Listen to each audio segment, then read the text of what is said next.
Most people struggle to respond when somebody asks the all too familiar question, what do you do?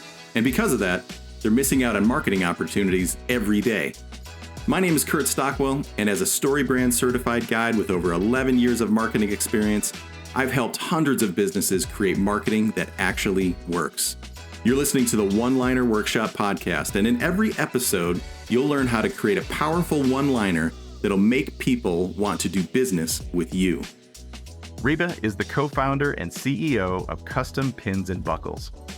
Her company operates within a highly specialized industry, and like many business owners in a niche field, she faces the challenge of effectively describing her unique product. When attempting to explain her company's services, Reba often resorts to a mission statement laden with industry-specific terminology. She recognizes that this approach often lacks clarity and really leaves individuals perplexed rather than captivated. Today, our objective is to resolve this issue for Reba by formulating a clear and memorable one-liner. Let's get started. How do you currently answer the question, what do you do? I say Custom Pins and Buckles' mission is to craft memorable collectibles that remind customers of personal achievements or collectibles that can be sold to raise funds for their favorite charity. Okay, so that's a mouthful. It is. Yeah. So when you say that, what do you feel like your biggest struggle is when describing what you do, or what do you feel like the biggest issue is when people hear it? Where do they get confused? They don't really understand what I do. It's kind of unusual. And unless you're in law enforcement or the military, I make collectibles for law enforcement mostly, but could be for corporate, any industry. We make lapel pins, challenge coins, buckles, ski chains with law enforcement insignias, or could be a medallion for anything. Okay. So why don't you tell me a little bit about your industry? Because there's a lot that I'm even kind of clueless about with your industry. You've mentioned challenge coins a couple times, and I've never heard of that term. Okay. Well, a challenge coin, I'll tell you what a challenge coin is for. Okay. How's that? A challenge coin is something that has your military or law enforcement rank, battalion, or on it, and people carry it in their pocket. It's an honor to receive one from high-ranking individuals. I mean, the president passes out challenge coins. Right. So what kind of category would all these other pins fall into, and buckles and stuff? Would it be like memorabilia? Yeah. Okay. Got it. That was the term that I came up with for it all. So it's like marking a moment. Yeah. Okay. Like a special moment. Mm-hmm. Got it. Would you say that mostly you do pins? No, actually, challenge coins is my main bread and butter. Challenge coins are the main bread and butter. Yeah. Do you think that to hit the wider market, that pushing your tips in with challenge coins would be wise, because people don't even know what they are? It's just finding the groups that do, because think of how big the military is. Every single division has challenge coins. Every single police department has a challenge coin. Okay. All the corrections, they all make challenge coins and trade them and collect them. And so we get into that group, they all know. So here's something that we can do. We can make a decision right here. Whenever I'm working with a company or an organization or a business or an individual who has an item that the general public doesn't really know what it is, but you have an audience that does, I often say, do you want to create this one-liner for a backyard barbecue? Or do you want to create this one-liner for a trade show? Does that make sense? Mm-hmm. Do you feel like this one-liner should be for a backyard barbecue or for a trade show? A trade show. A trade show. Okay, so we're going all in on a audience that has knowledge, has a deeper knowledge of your industry. Let me ask this then. What makes you unique in that industry? I have patience to help them walk through the process. So tell me about the process. Well, for my customers, they have to get funding for it. I have to educate them on what will work and what won't. So they have to make concessions there. So it's a lot of hand holding, a lot of being patient, and to follow up. Wow. Okay. Interesting. Would you say that others in your industry are not patient and are not don't take the time to get the product right? I would say that's correct. I'm probably more the Cadillac line, where you're going to end up paying more and get a better quality item. Okay. So the problem is there's a lot of options out there that's low quality. Mm-hmm. Right? Okay. Right. I get compared to that. Got it. Yes, many times I lose customers because my pricing is too high. But Right. I've crunched the numbers the best I can. Yeah. And that's the best I can do. But it sounds like your ideal customer is somebody that's not super motivated by price. They're motivated by quality and a design process and a process that's efficient and helpful, and they get what they want. Yeah. Yeah. Okay. You get what you pay for, right? Yeah. Yeah. Okay. How do your customers feel after you solve this problem for them? You get them this item, and maybe another way to think of it is, tell me about your raving fans and what do they say about you or about the process or about the product after they receive it? It most usually exceeds their expectations. Okay. What does that mean? Well, like I said, there's a lot of ugly challenge coins out there. They've seen them. And then when they get the one that we made, it just far exceeds that. And they're just kind of blown away that how great they look. Okay. So really, it sounds like the success is you get a product that you're proud of. Mm-hmm. Okay. Right. So if we started to put all this together, many businesses and organizations use collectibles to mark special moments or bring awareness. I like the first part of it, starting off by who your customer is. So when we say businesses and organizations marking special moments or bringing awareness. Now let's dig into the problem. The problem is many times they settle for low quality, or the design process is confusing. I like that.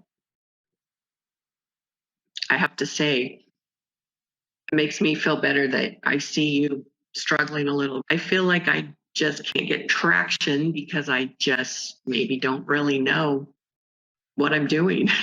Or You have, you have what's called the curse of knowledge. oh, that's a good way to put it. Yeah. So much about your product that to say, like, to even just use the word collectibles, you're like, yeah, but it's more than just a collectible, because a collectible could be like Star Wars figures, baseball cards, or whatever. Well, it's not baseball cards. Well, how do I say it in a way that many businesses and organizations use pins and challenge coins and buckles, and that's where you're starting to insert the commas. People That's are like, where I came up with it's personal achievements. It's personal to them. You went up a rank. You joined a unit. But to put the phrase "a special moments," that kind of encompasses all that. Yeah. Or bring awareness. Yeah. So Right. So the problem is they often settle for low quality, and the design process can be confusing. So then the next piece of it would be the success. At the end of the day, what somebody wants is something that they're proud of. Right. They can take pride in. Oh, that's good. Let's say that. Take pride. My little one of my canned emails ends with, "We want to make a product that you're proud to own." Yeah. But they are proud to own. Yeah, I like that. So I think we've landed on something that is a great start. Yeah. Many businesses and organizations use collectibles to mark special moments or bring awareness. The problem is they often settle for low quality, and the design process can be confusing. We have a thorough process so everyone gets the final product they are proud to own. Gets a final product they are proud to own. For some reason, that last sentence is bugging me.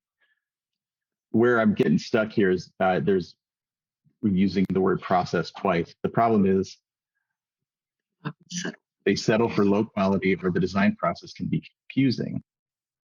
Oh,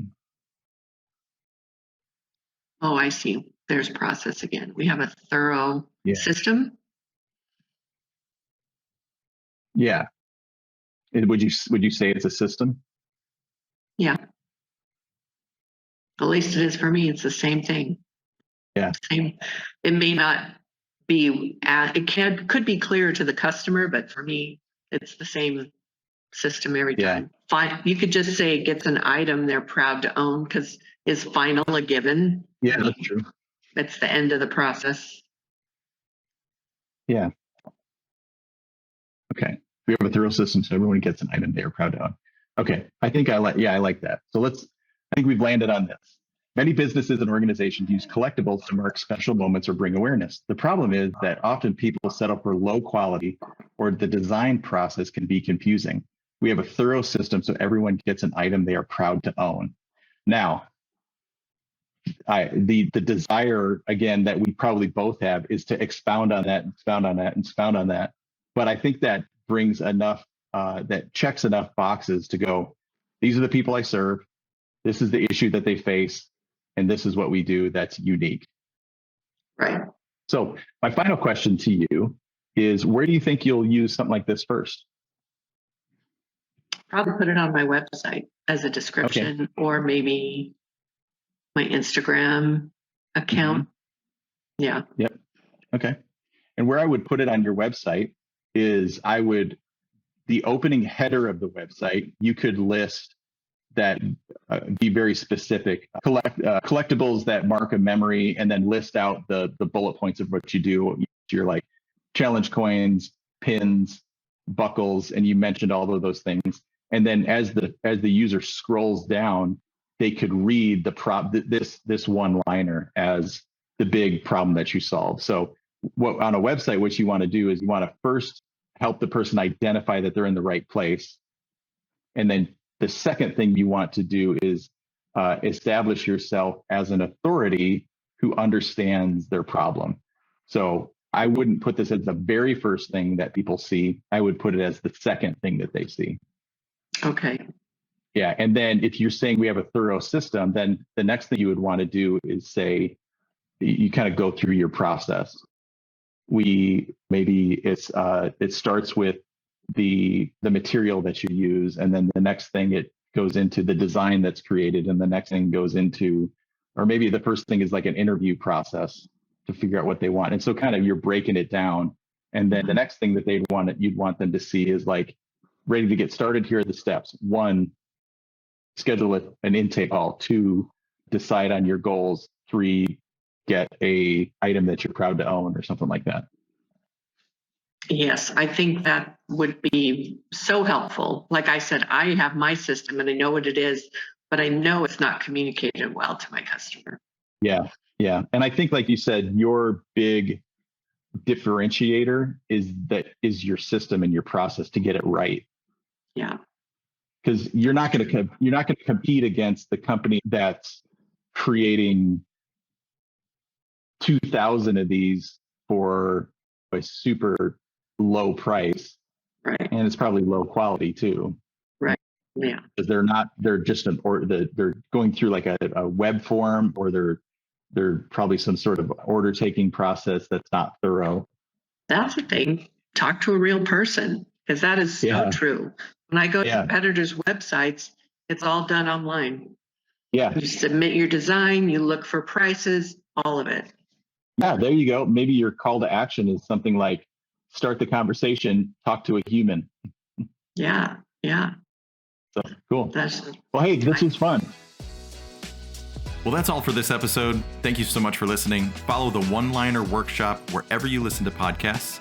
And remember, businesses that succeed in today's marketplace invest in clarity and reject confusion. A one-liner is the first step in creating marketing that works. And if you're ready to take all your marketing to the next level, please visit welldressedwalrus.com and schedule a free consultation with me. I'll see you next time for the next episode of the One-Liner Workshop.